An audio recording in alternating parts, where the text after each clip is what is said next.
우리 은혜 받으실 하나님의 말씀은 요한계시록 8장 1절에서 5절의 말씀입니다. 일곱째 인을 떼실 때에 하늘이 반시간쯤 고요하더니 내가 보매 하나님 앞에 일곱 천사가 서 있어 일곱 나팔을 받았더라. 또 다른 천사가 와서 제단 곁에 서서 금 향로를 가지고 많은 향을 받았으니 이는 모든 성도의 기도와 합하여 보좌 앞 금 제단에 드리고자 함이라. 항연히 성도의 기도와 함께 천사의 손으로부터 하나님 앞으로 올라가는지라. 천사가 향로를 가지고 제단에 불을 담아다가 땅에 쏟음에 우레와 음성과 번개와 지진이 나더라. 아멘. 아멘. 제가 10가지 질문 드리면 여러분들 주먹 불끈 쥐고 오직 예수 이렇게 외치시면 됩니다. 누가 나의 구원이십니까? 오직 예수. 누가 나의 주인이십니까? 오직 예수. 누가 내 죄를 대신하셨습니까? 오직 예수. 누구의 이름으로 내가 기도합니까? 오직 예수. 누구의 사랑이 나를 살리셨습니까? 오직 예수. 세상이 흔들릴 때 내가 붙잡을 이름은 누구입니까? 오직 예수. 내 삶의 이유와 목적은 누구입니까? 오직 예수. 내가 섬기고 따를 왕은 누구입니까? 오직 예수. 나의 마지막 소망과 영원한 생명은 누구 안에 있습니까? 오직 예수. 오늘도 내일도 영원토록 내 고백은 무엇입니까? 오직 예수. 아멘. 할렐루야. 요한이 pat모섬에 유배되었을 때 AD 95년경이었습니다. 로마 제국의 제11대 황제 도미티안의 통치 아래 있었다라는 것. 그의 이름은 티투스 플라비우스 도미티아누스. 그는 유명한 장군 이 베스파시아누스의 둘째 아들이죠. 예루살렘 성을 함락한 티투스의 동생이었습니다. 그의 형과 아버지가 모두 로마 제국을 안정시킨, 로마의 관점에서 봤을 때에는 좋은 황제로 평가를 받았어요. 그러나 이 도미티안은 달랐다라는 겁니다. 그는 두려움을 통해 통치하려는 절대 군주였었습니다. 자기에게 두려움이 있는 사람은 보복 정치하는 데 시간을 쏟습니다. 나라가 어떻게 되어지든지 간에 자기의 정적들을 없애는데 혈안이 되어져 있습니다. 그러나 그것이 결국은 영린이 되어질 것이고, 그리고 신하에 의해서 살해되는 비참한 최후를 맞이하게 되어졌다라는 겁니다. 이 시기 로마 제국은 이 황제를 숭배하는 사상을 전국에 강요했어요. 모든 국민에게 외치기를 우리의 주님이시며 하나님이신 도미티안 이렇게 외쳤다라는 겁니다. 그는 신전마다 자기의 동상을 세웠어요. 모든 백성에게 향을 피우면서 가이사는 주님이시라고 외치게 했다라는 겁니다. 그 한마디를 거부하는 순간 사람들은 국가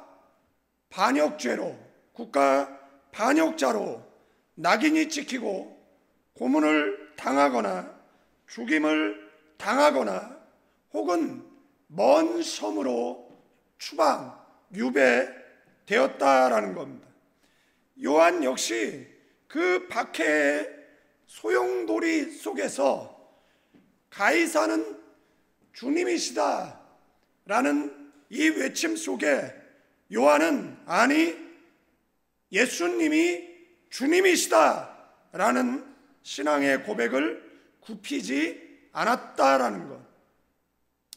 그는 로마 황제의 숭배 제단 앞에서 그리스도만이 참된 주님이심을 증언했습니다.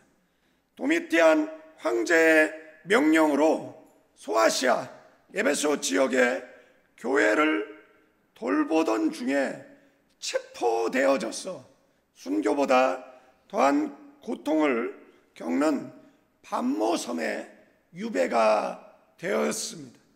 그의 제목은 다름 아닌 하나님의 말씀을 전하고 예수를 증거하는 것이었다라는 겁니다.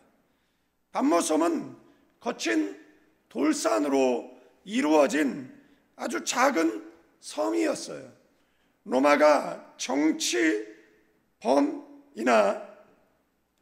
신앙범을 유배했던 외딴 감옥이었다라는 것. 탈출할 수도 없어요. 사방의 성난 파도가 그런 시도를 하려는 것조차의 소망마저 꺾어 버렸다라는 사실입니다. 바람만이 말동무가 되어주는 황량한 땅이었어요. 그곳에서 늙은 사도 요한이 홀로 남겨졌다라는 것. 그러나 그의 육체는 갇혀 있지만 그의 영혼은 로마가 결박할 수 없었어요. 돌과 모래뿐인 반모섬에서 요한은 하늘문이 열리는 광경을 보았어요. 여러분들, 요한은 그 반모에 유배되었을 때 그를 사로잡고 있었던 것은 두려움이었어요. 들려오는 소식들은 누가 순교를 당했고 누가 배교를 했고 누가 신앙을 저버렸다라는 그런 소식들이에요. 여러분들, 같이 신앙생활 하던 사람들이 맘몬이라는 우상숭배에 빠졌다라는 소식을 들었을 때 그것이 굿뉴스로 다가오겠습니까? 아이들이 우상화되어져서 아이들의 신앙보다는 유학, 미국, 더 좋은 학교, 이것을 우선한다라고 이야기할 때 모든 사람들이 부모 떠나서 너무 어린 나이에 유학생활 하는 것이 좋지 않다라는 결론에 도달했음에도 불구하고 끊임없이 나보다 나은 인생을 살게 하겠다라는 그런 맹목적인 신앙에 의해서 보내지는 그러한 유학의 열매가 과연 무엇일까 생각해 보게 되어진다라는 사실입니다. 아이들이 잘 공부를 못하더라도 부모가 옳고 그름을 분별할 수 있는 나이까지는 케어하고 그리고 기도하는 것, 예배하는 것, 믿음으로 사는 것을 가르쳐도 신앙에 바로 설까 말까 하는 세상 속에 살아갑니다. 그리고 이미 성인이 됐으면 그만 아이들을 놓아 주어야 할 필요가 있어요. 우리는 가족 사진을 찍어도 가장 소중한 아이들이 가운데 와 있어요. 어느 기독교 국가에서 자녀를 부부 사이에다 놓고 사진 찍는 나라가 있습니까? 티네이저라고 이야기할 때 13살, 13에서 19까지 성인 되는 준비를 시키고 성인이 되면 독립을 시키는데 우리는 그 아이가 30이 되고 40이 돼도 부모와 함께 기식하게 만드는, 부모를 의지하게 만드는, 그리고 부모가 남긴 그런 재산이나 쳐다보게 만드는 인간 군상을 키워내고 있지는 않는지 생각해 보아야 할 필요가 있습니다. 우상이 멀리 있는 게 아니에요. 자녀들에 대해서 조금만 나무래도 벌떼처럼 달려드는 눈에 서기를 띠고 왜 우리 아들에게 우리 딸에게 뭐라고 이야기하느냐라는 것이죠. 왜 기죽이냐라는 것이죠. 버릇 있던 내가 알아서 할 것이다라고 교육자들에게까지 달려드는 아이를 우상화하는 그러한 부모들 만나 본 적이 있습니다. 여러분들, 그 아이가 이미 성인이 되었으면 그 아이가 스스로 쓸 수 있고 독립할 수 있도록 하실 수 있는 그런 저와 여러분 되기를 축원드리겠습니다. 재산 물려주고 좋은 학교 졸업시키는 것보다 더 중요한 거는 걔 기도하냐는 겁니다. 걔 예배 드리고 살고 있느냐라는 겁니다. 걔 11조 생활 하느냐라는 겁니다. 걔 믿음이 우선순위로 하느냐라는 겁니다. 여러분들이 미화시키는 그런 자녀의 신앙 말고,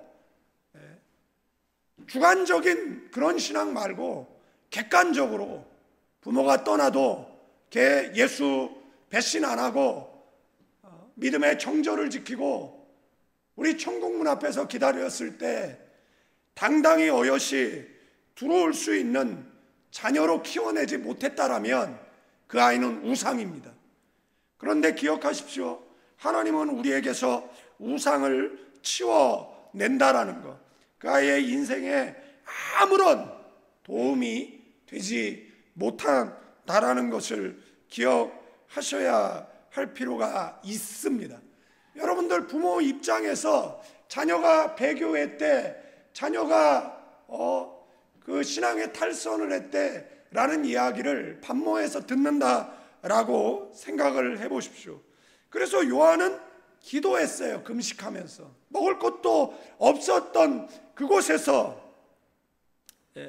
그 노인이, 그래서 하나님께서 이러다가 요한의 그 노후가 너무 비참할 것 같아서 하나님께서 뭐 한 겁니까?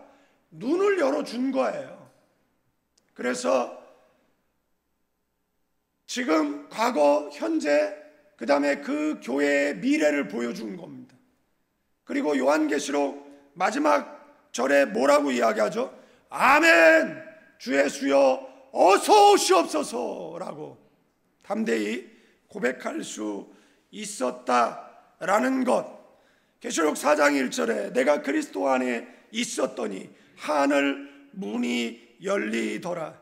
그의 눈앞에는 더 이상 로마 황제가 아닌 보좌에 앉으신 하나님의 어린 양의 영광이 펼쳐졌다라는 것. 세상은 그를 버렸지만 하나님은 그에게 하늘을 여셨습니다.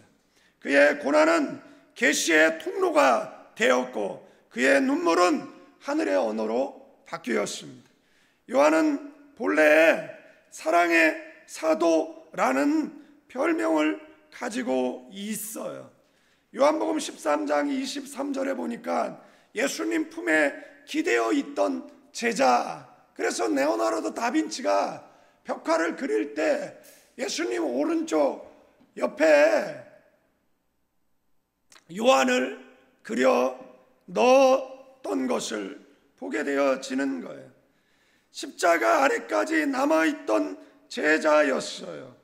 예수님의 어머니 마리아를 부탁하고 끝까지 돌본 제자가 또한 요한이었다라는 겁니다. 여러분들, 반모섬의 요한은 더 이상 땅의 사람을 바라보지 않습니다. 그는 이제 하나님의 영광을 바라보고 종말의 증인이 되었고, 그가 기록한 종말 서신은 우리에게 과거에, 현재, 미래에 계속해서 주어지면서 우리의 신앙의 옷깃을 여미고 믿음으로 살도록 견인해 주는 줄로 믿습니다. 사랑의 사도가 이제는 심판과 소망의 예언자로 소개되어졌다라는 것. 하지만 그 계시는 평안 속에 주어진 것이 아니에요. 그의 몸은 늙었어요. 아무도 없는 절벽의 끝자락에서, 절망의 자리에서, 그 끝에서 하늘이 시작되어졌다라는 것. 반모의 외로움은 그에게 기도의 깊이를 주었어요. 그 고독은 하늘의 음성을 듣는 귀가 되었습니다. 여러분들, 인생을 살아갈 때 우리가 기도하고 우리가 뜻하는 대로 뭐든지 다 된다. 제가 인생을 살아봤을 때 기도하고 뜻대로 안 된 것이 더 많았어요. 그래서 그렇기 때문에 절망했느냐? 아니요. 그렇기 때문에 더 기도했어요. 그렇기 때문에 더 간절히 기도했고, 그렇기 때문에 전적인 무능을 고백하고 하나님을 의지했던 것 같습니다. 요한계시록 1장 10절에 내가 성령에 감동되어 하늘에서 나는 큰 음성을 들었다. 여러분들, 그 요한의 고독, 요한의 그 외로움, 그 끝에 하늘문이 열리고, 그리고 하나님과 영적인 깊은 교제를 하는 역사가 일어나게 되어진 것이다라는 겁니다. 요한계시록 8장에 보니까 하늘이 반 시간쯤 고요하더니라는 표현이 있습니다. 이것은 하늘의 현상만이 아니에요. 실제로 체험한 영혼의 고요함이에요. 누구의 소리에게만 주목할 수 있는 것이죠. 하나님의 소리에게만 주목할 수 있는 겁니다. 여러분들, 우리는 너무 많은 소리와 소음 속에 살아간다라는 겁니다. 힘들고 어려울 때 좀 입 좀 닫고 가만히 있으면 참 좋겠다라는 겁니다. 다 전문가예요. 다 교회학자고 교회 성장연구소 직원이고 다 지신앙 하나도 똑바로 못 지키면서 뭐 이래야 된다 저래야 된다 라는 말을 하지 말고 좀 고요히 하나님 앞에 기도하면 하나님께서 간섭하시고 역사하시는 놀라운 은혜가 있게 되어질 줄로 믿습니다. 그는 그때 깨달아요. 하늘의 금양로에는 성도의 기도가 담긴다라는 걸 깨닫습니다. 그의 밤모섬은 감옥이 아니라 기도의 향로가 피로 피어오르는 예배의 산실이라는 것을 깨닫습니다. 그의 고난은 기도로 승화되어집니다. 우리가 가끔 이야기하죠. 옆 사람에게 맞고 기도할래? 그냥 기도할래? 기분 나쁜가? 한번 옆 사람에게 인사하세요. 예. 예. 갑자기 인사하려고 그러는데 째려봐가지고 막 움찔해가지고 예. 여러분들 1시 동안 깨어 기도하는 거예요. 예. 여러분, 운동하는 사람들은요 아무리 피곤해도 체육관에 가요. 그래서 요즘 체육관은 24시간 오픈하잖아요. 새벽에라도 오라는 것이죠. 그래야 뭐가 되는 거예요? 식스팩을 갖게 된다라는 거죠. 그래야 몸짱이 될 수 있다라는 거죠. 그래도 생애 한번 바디 프로필을 찍어야 되지 않겠느냐라고. 그래서 이 단백질이 좋으니까 이걸 먹어야 된다라고. 대회 나가기 위해서 집중 PT를 받아야 한다라고. 그래도 하여 멀건하게 나가는 것보다는 썬팅을 하는 게 좋겠다.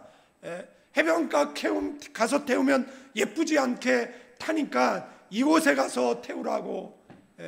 그렇게 태우다 보면 몸이 타는 게 아니라 돈이 타겠죠.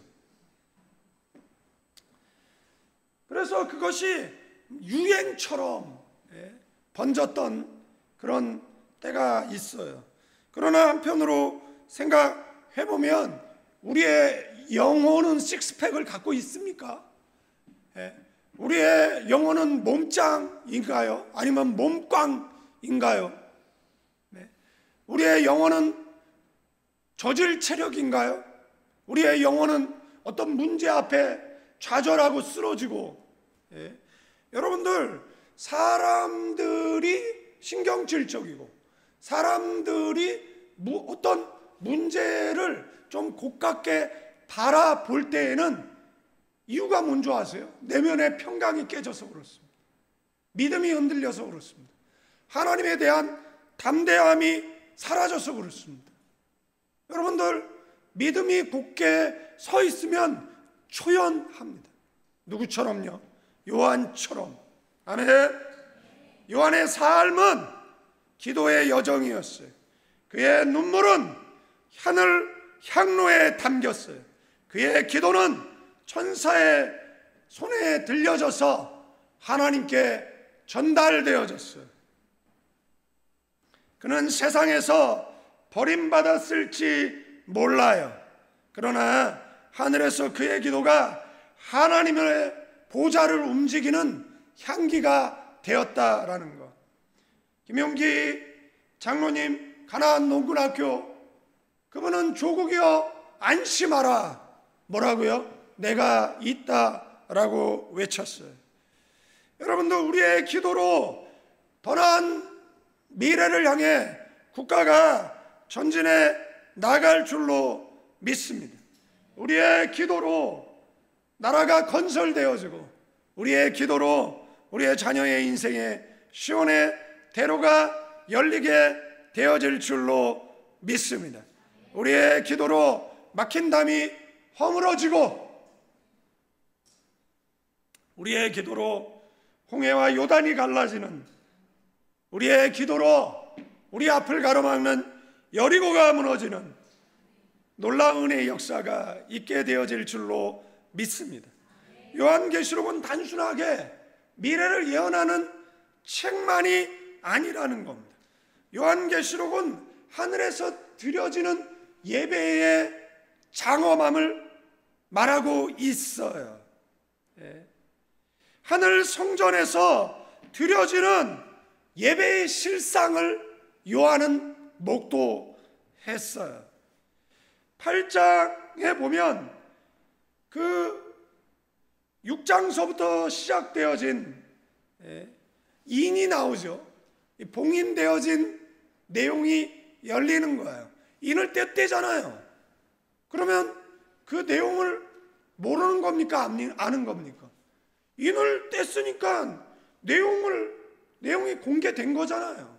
그러니까 첫째 인을 뗐을 때 흰 말이, 둘째 인을 뗐을 때 붉은 말이, 셋째 인을 뗐을 때 검은 말이, 넷째 인을 뗐을 때 청황색 말이, 다섯째 인을 뗐을 때 어마어마한 순교자들의 탄원이, 여섯째 인을 떼었을 때 자연재해. 여러분들, 지금 한국에 왜 그렇게 비가 많이 내리지요? 여러 가지 가설들이 있지만 지금 우리나라는 삼면이 바다인데 지금 바다의 온도가 전보다 높다는 것이잖아요. 그러니까 하늘로 증발되어지는 수분의 양이 더 많아진 것이잖아요. 여러분들, 천고 마비의 계절, 그 다음에 가을 하늘 공활한데 애국가 안에도 있지만, 어렸을 때 대한민국의 하늘을 생각할 때 대한민국의 하늘은 높았어요. 그런데 요즘 하늘을 보면 왜 이렇게 하늘이 낮지? 하늘이 낮다라고 느껴지는 것은 그 비를 머금고 있는 구름들이 낮게 떠 있는 것이잖아요. 검은 구름은 더 많은 물을 머금고 있는 것이고, 바람에 의해서 이게 밀려가야 되는데 바다 쪽이나, 그런데 밀려가지 않고 내륙으로 들어오면 어떤 정기적 충격에 의해서, 아니면 어떤 굴뚝공장에서 내뿜는 열에 의해서 그것은 비가 돼서 쏟아져 내리는 것이잖아요. 그러니까 우리가 전에 살던 세상보다는 다른 세상, 그리고 앞으로 살아갈 세상은 더 다른 세상. 네. 그래서 세계 환경 운동가들은 뭐라고요? 대한민국에 이제 앞으로 한 20년 있으면 서울시 일부 뭐 영종도 우리 담겨? 뭐 잠긴다라는 뭐 유수들이 나오는 것이잖아요. 그 다음에 이 자연의 심판 뭐 14만 4천, 그 다음에 이제 8장에 가서 뭐가 나오는 겁니까? 금양로가 나오는 거예요. 이 금양로에 뭐가 담겨지는 겁니까? 요한계시록 5장 8절에 그 두루마리를 취하심에 내 생물과 24장로들이 그 어린 양 앞에 엎드려 각각 검은고와 향이 가득한 금 대접을 가졌으나 이 양은 성도의 기도들이라. 그러면 이 금양로에 담겨지는 것은 뭐죠? 성도의 기도라는 것이죠. 그런데 우리가 알 수 있는 것은 이 기도는 언젠가는 응답된다라는 거잖아요. 이 기도는 언젠가는 불이 되어서 세상 속에 쏟아진다라는 것이잖아요. 물론 여기서 말하는 금양로는 그 앞에 5번째 인서부터 나오는 너무 많은 순교자들의 탄원이 그곳에 담겼다가 이제 쏟아지는 것이잖아요. 그래서 이 금양로가 쏟아질 때 나오는 게 그 7 나팔 재앙이잖아요. 그때서부터 하나씩 나팔이 불리기 시작하고 마지막 7째 나팔이 불렸을 때 7 대접 재앙이 나오거든요. 그런데 그 7 대접 재앙은 나팔은 하나씩 불렸어요. 그러나 7 대접 재앙은 한 번에 쏟아 부어져서 종국사적 심판이 이루어지게 되어질 것이다라는 겁니다. 7째 인을 떼실 때 하늘이 반 시간쯤 고요하였다. 이 헬라어로 시계, 하나님의 심판을 집행하기 전의 정적을 이야기하는 겁니다. 기도 응답되기 직전에 하늘의 그 집중 상태를 의미한다라는 거예요. 유대 전통에는 제사장이 향을 피울 때 백성들은 뭐하죠? 침묵합니다.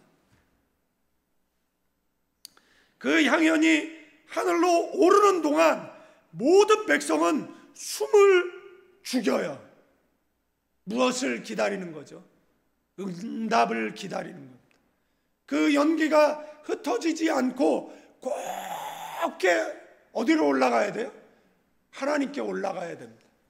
그것이 하나님께서 받으시는 예배인 것이잖아요. 예배는요, 우리의 생사화복을 주관합니다. 예배는 우리의 생명입니다. 예배를 타협하면 안 됩니다. 기분 좋으면 예배 드리고 기분 나쁘면 예배 안 드리고. 뭐 나는 기분 안 나쁩니까? 나는 기분 나빠도 나는 예배 시간 안 빠져요. 저는 미리 나와서 예배를 준비합니다. 네? 제가 기분 나쁘니까 오늘은 기분 나빠서 안 가. 오늘은 기분 좋으니까 일찍 가야지. 제가 뭐 숨어 풉니까? 네? 그렇지 않습니다. 네? 이 향연이 하늘로 오르는 동안에 모든 백성은 숨을 죽였어요. 여러분들, 하늘의 침묵은 성도에 대한 기도의 응답의 준비의 시간이라고 할 수 있습니다. 기도하는데 너무 침묵이 수면 속 깊은 곳까지 내려가 있는 것 같을 때가 있어요. 2가지 의미로 말씀을 드렸었어요.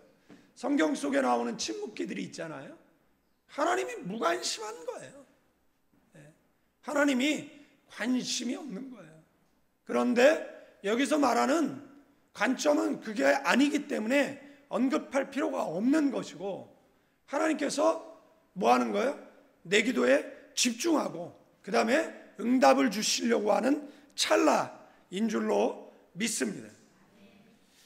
여러분들, 금양로의 구구약적 의미는 뭐냐라고 이야기했을 때, 여러분들 구약의 성소에서 제사장이 사용하던 향로잖아요. 성막은 3개의 구역으로 이루어져 있습니다. 성막이 있고, 그 다음에 그 성막 안에는 성소가 있고, 그 성소 안에는 뭐가 있어요? 지성소가 있는 것이잖아요. 제사장은 매일 아침 저녁 향단, 그러니까 성소의 향단이죠, 향을 피웠어요. 이 향연은 백성의 무엇을 상징하죠? 기도를 상징했어요. 그래서 시편 기자는 141편 2절에 나의 기도가 주의 앞에 분향함 같이 되며, 이 기도가 하나님께 뭐가 되는 것이죠? 향기가. 아멘. 여러분의 기도는 하나님께 향기가 되는 줄로 믿습니다. 아멘. 그래서 새벽에 무의식에서 의식의 세계로 돌아올 때 우리는 제일 먼저 주님 생각하고, 운전해서 가는 곳이 교회고. 아멘. 안 하네. 안 오려고. 그죠? 옆 사람에게 일주일에 한 번은 오자. 인사하세요? 인사도 안 해. 너는 점점 뭐 시키는 걸 안 해. 목회하기 힘들어. 목사가 목회하기 언제 힘들죠? 말 안 듣는 교인 데리고 목회하는 게 제일 힘들어. 그죠? 교회 안에 투덜이 스머프 많을 때 제일 힘든 것 같아요. 향로는 단순한 제사 도구가 아니에요. 하나님과 백성 사이에 증보를 시각화한 도구였어요. 요한계시록의 금향로는 바로 이 구약적 제사의 영적 실체를 보여주는 것이었어요. 땅의 제사장이 드리던 향이 하늘의 보좌로 연결된다라는 뜻입니다. 하늘 성소에서 천사는 제사장 역할을 상징하고, 그 향로에 성도들의 기도가 담겨져 하나님께 올려지는 것이다라는 겁니다. 그러면 신학적 의미는 뭐냐라고 이야기했을 때 단순한 향기가 아니다라는 거예요. 그리스도의 증보의 사역의 향기를 상징한다라는 거예요. 요한계시록 5장 8절에 이 향은 성도의 기도들이라. 여러분들, 성도의 기도는 하나의 독립된 개체처럼 하늘에 저장되어 있습니다. 그러나 그 기도가 하나님 보좌까지 상달되어지는 이유가 있다라면, 그것은 예수님의 보혈이 그의 기도를 정결하게, 그의 기도를 향기롭게 만들기 때문에 그렇습니다. 아멘. 여러분들, 우리의 기도가 왜 응답되죠? 예수를 믿어 과거, 현재, 미래의 죄가 사함을 받고 예수의 이름으로 기도할 때 그 예수의 이름이 내 기도를 향기롭게, 그 예수의 이름이 내 기도를 정결하고 깨끗하게, 그래서 내 기도가 죄인이 드리는 기도가 아니라 의인이 드리는 기도로 하나님께 전달되는 겁니다. 사탄은 계속 네가 기도해? 그러면서 계속해서 잡념, 생각 가져다 주는 것이잖아요. 우울증이 뭐예요? 우울증은요, 불필요한 생각이 멈추지 않는 것이잖아요. 우리는 불필요한 생각이 밀려올 때, 부정적인 생각이 우리를 지배하려고 할 때 우리는 늘 어떤 생각? 긍정적인 생각. 우리는 어렸을 때, 신앙이 어릴 때에는 이렇게 안 되면 마치 죽는 것처럼 기도하죠. 하나님, 이거 응답 안 되면 나 죽습니다 라고 기도하는데, 나중에 세월이 흘러보면 어떻게 하죠? 하나님의 뜻이 그 속에 있었고, 그래서 그때를 원망하지 않고, 그때 하나님께서 제 기도에 응답하지 않은 것은, 자, 뭐라고요? 신의 한 수. 뭐라고요? 신의 한 수. 하여간 좋은 이름은 이상한 애들이 다 써가지고 그냥, 어떤 이상한 놈이 무슨 보수 유튜버라고 그 앵벌이 하는 애가 그 뭐 신의 한 수인가 이렇게 욕하면 또 태극기 든 사람들이 나를 못 살게 할까? 저 사람은 보면은 보수 같기도 한데 어느 날 보면 보수 욕하고 있고 어느 날 보면 진보 욕하고 있고, 저 사람은 도대체 회색 분자인가 이렇게. 자, 나는 예수 분자다. 아니, 본인의 정체성이 뭐냐라는 거예요. 자, 나는 예수 분자다. 네? 나는 회색 분자도 아니고 나는 예수 분자 됐어요. 아멘. 무슨 띠냐 그러니까 뭐 무슨 띠라 그러면 또 무슨 띠의 문제점을 얘기하고, 나 예수 띠다. 옆 사람에게 나는 예수 띠다 인사하세요. 제가 반말했다 그래서 여러분도 반말하면 안 되죠. 저는 예수 띠입니다 이렇게 예쁘고 고상하게 말씀을 하셔야지. 우리 속담 있잖아요. 아버지가 바람풍해도 자식은 바람풍 하라고 그러는데, 제가 이렇게 얄밉게 얘기한다고 따라서 얄밉게 남편한테 하면 괜히 예배드리다가 빈정상하면 집에 가다 싸움 나요. 너 아까쯤에 나 가재미 눈 뜨고 쳐다보면서 얘기했지 이렇게 된다고요. 그러니까 그래도 시키면 좀 해. 그래서 우리는 누구의 이름으로 기도하는 거죠? 예수의 이름으로 기도하는 거죠. 어느 날 보니까 진성이 믿음이 더 좋아. 그러면 하나님 진성의 이름으로 기도합니다. 그런데 저 혜성이가 군바리가 자꾸 나한테 문자가 와. 성경금 어떻게 보내는 거냐? 어디 통장으로 보내야 되느냐고. 그래가지고 그냥 네 이름 앞에 선을 써라. 선. 그다음에 허혜성 그러면 성경금이고, 허혜성은 감사원금이고, 허혜성하면 11조다. 그랬더니 군바리가 무슨 돈이 있다고 또 성경금 또 보냈어. 내가 물론 누구예요? 이정자 권사님이래. 우리 이정혜 권사님한테 혜성이 저기 성경금 하라고 하세요. 내가 이렇게 얘기는 했지만,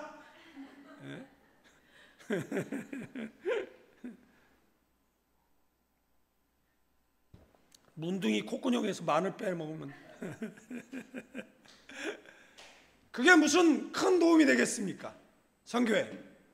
그런데 아세요? 믿음으로 살아야 돼. 물질을 가치 있는 곳에 흘려보내는 습관을 돈 조금 있을 때부터 해야 나중에 돈 많아질 때 할 수 있는 거예요. 돈 많아지면 뭐합니까? 하나님하고 아무 상관없는데. 나 예수 믿어가지고 복 받았어요. 뭐 집을 몇 채 사고, 웃기는 소리하고 자빠져. 그래서 하나님을 위해서 뭘 했는데? 그잖아요. 그러니까 어렸을 때부터 습관을 들이는 거예요. 습관을. 주님을 위해서. 이거 시험 받아가지고 막 지금 표정들이 막 굳어지고 있어요. 저기 또 헌금하라고 얘기한다 막 이런 거지. 나는 헌금 설교도 잘 안 해. 그리고 나는 헌금 설교에도 사람들이 시험을 안 받아. 그렇게 믿고 싶어. 그게 시험 받을 일이야? 가치 있는 데 쓰자는데? 옆 사람에게 가치 있는 데 쓰자. 노름하는 데 쓰고, 마약하는 데 쓰고, 술 먹는 데 쓰고, 벌금 내는 데 쓰고, 그런다고 생각을 해보십시오. 그것처럼 안타까운 게 어딨냐라는 겁니다. 옛날에 우리 교회인 중에서 목사님 저는요 카지노에서요 165억 신문에 기사 난 것만 165억을 잃었어요. 이게 목사한테 할 얘기인가? 나한테 16억만 주지. 16억만 하나님 나라 위해서 좀 쓰지. 예? 자, 옆 사람에게 자랑이다 이씨.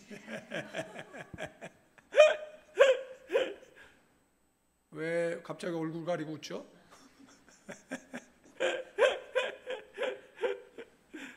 자, 같이 있는 데 쓰자. 그죠? 남편 맛있는 거 사주는 데 쓰자. 에?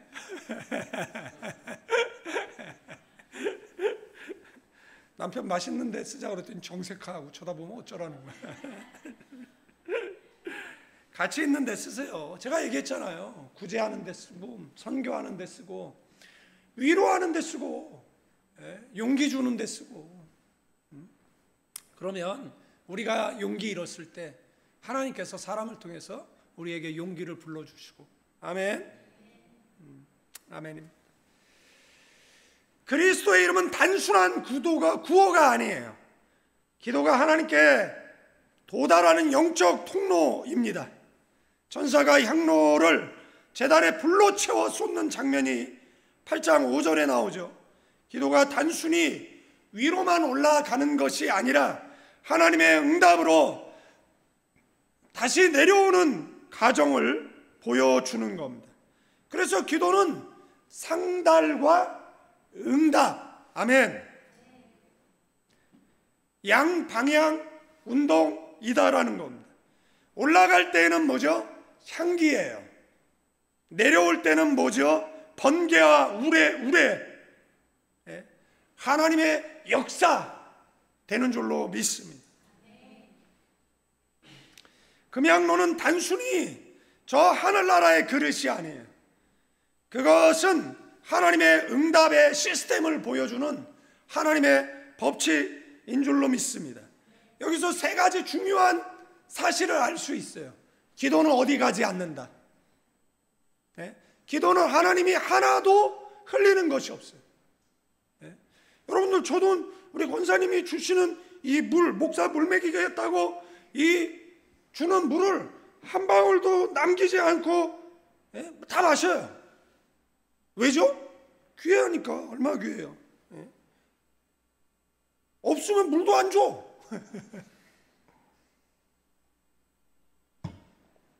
생각을 해보세요. 새벽에 아무도 없어. 그러면 나 물 줄 사람이요.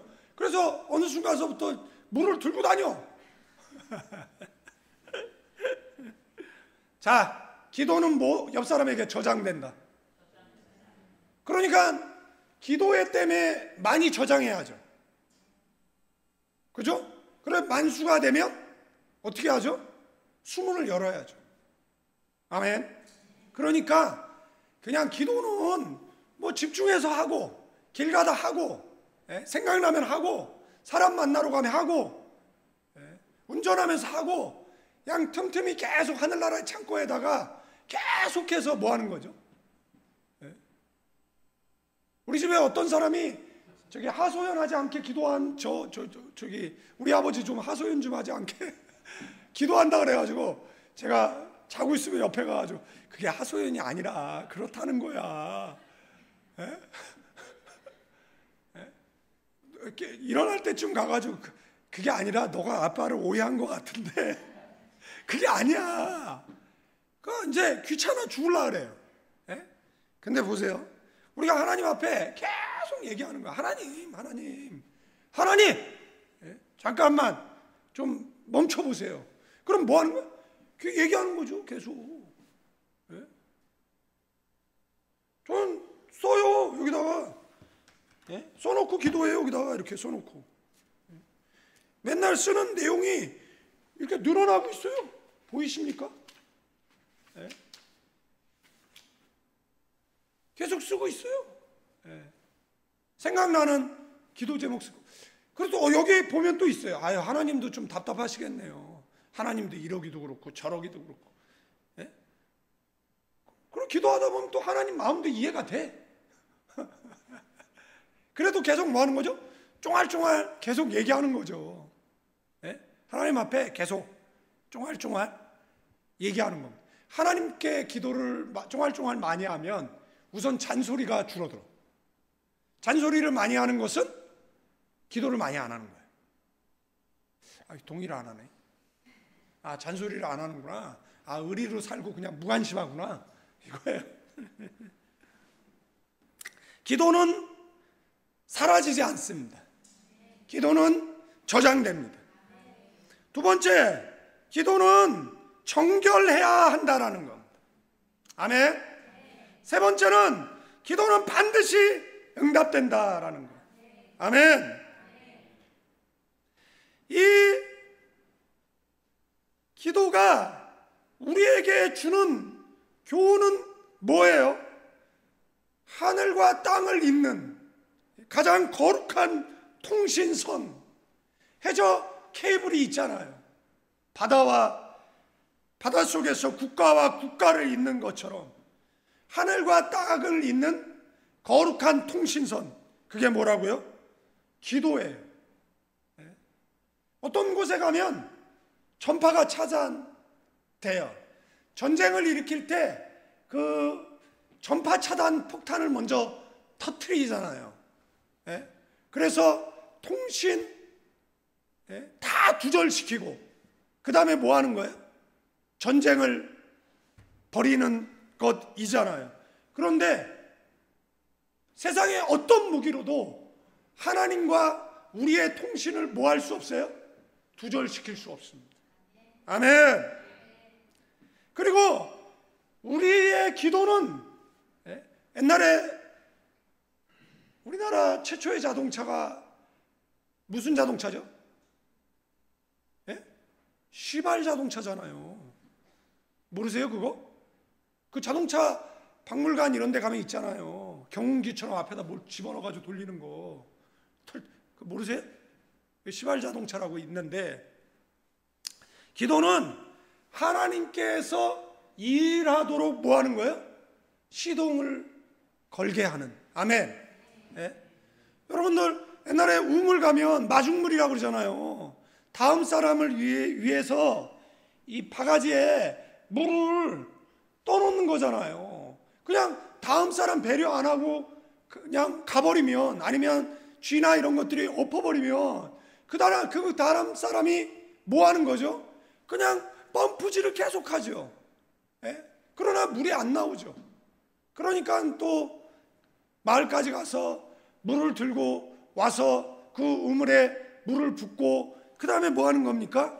펌프질을 하면 압력에 의해서 물이 딸려 올라오는 것이잖아요. 그래서 기도는 우리가 기도할 때 하나님의 응답에 시동이 걸리는 줄로 믿습니다. 기도는, 여러분들 기도는 뭐다? 여러분에게 기도는 뭐예요? 제가 옛날에 물어봤더니 어떤 아이가 기도는 대화입니다. 기도는 과학입니다. 기도는 무엇입니다? 이렇게 대답을 하잖아요. 기도는 호흡이죠. 아멘. 그래서 요한계시록 8장은 기도의 결실이 하늘에서 어떻게 처리되는지를 보여주는 겁니다. 기도는 인간의 감정 표현이 아니에요. 하나님의 섭리에 참여하는 거룩한 통로인 줄로 믿습니다. 우리가 기도했으면 잠시 멈춰서서 뭐 하는 거죠? 하나님 뭐라고 하는지 응답을 듣기 위해서 교회에서는 반주를 해요. 마지막에. 그죠? 그런데도 그때도 기도해. 야, 좀 내 말 좀 들어봐. 됐어요. 제 말만 들으세요. 그러면서 그래?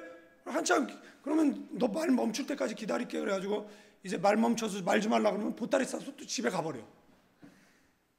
그러니까 하나님이 말을 못해. 말할 수가 없어. 그러다 보니까 하나님의 음성이 뭔지를 분별을 못해. 눈물과 증보가 하늘의 금양로에 가득 차면 결국 하늘이 움직이고, 아멘. 금양로는 반드시 땅 위에 부어져 하나님의 뜻을 이루는 응답이 불이 되는 줄로 믿습니다. 아멘. 그래서 이 기도학교에서 기도의 실체, 하늘의 응답의 시스템을 가장 생생하게 보여주고 있다라는 겁니다. 요한의 반모섬은 세상적으로 감옥이지만 하나님 앞에 기도의 실험실이었어요. 그의 눈물과 증거가 하늘 향로에 담겨 결국은 뭐예요? 하늘을 움직이게 했어요. 오늘 우리의 기도도 마찬가지입니다. 눈물로 드리는 기도는 허공으로 사라지지 않습니다. 하나님은 그것을 기억하시고 때가 되면 향로를 들어서 불로 쏟으실 줄로 믿습니다. 그 불은 위로와 회복의 불일 수도 정화의 심판의 불일 수도 있습니다. 그러나 그 모든 응답은 하나님의 사랑과 공의 안에 이루어지는 줄로 믿습니다. 그러므로 우리가 해야 할 일은 단 하나밖에 없습니다. 그 금양로에 가득가득 기도를 채우는 것. 아멘. 그 양로가 가득 찰 때 우리의 가정에도 교회에도 민족과 열방에도 하나님의 불이 내릴 줄로 믿습니다. 그때 우리가 고백하기를 주여 우리의 향로에 기도가 찼나이다. 이제 하늘의 응답을 우리 가나안 교회 속에, 우리 대한민국 속에, 우리의 가정 속에, 우리의 인생, 나의 인생 속에, 나의 사업장 속에, 나의 가정에, 나의 자녀에게, 나의 부모에게 부어주소서. 우리가 응답을 기다리나이다라고 고백하는 저와 여러분이 돼야 될 줄로 믿습니다. 이제는 우리 주 예수 그리스도의 은혜와 우리 아버지 하나님의 극진하신 사랑, 성령님의 감동, 교통, 충만, 축복하심이 이 밤에 나와 기도하는 믿음의 사람들, 가나안 교인들, 필리핀 임마누엘 교회 교인들, 조국 대한민국과 필리핀 선교지 위에 다시 신앙의 옷깃을 여미고 각자의 금양로에 기도를 채우기로 다짐하는 믿음의 사람들 위해 이제부터 영원까지 함께 계실지어다.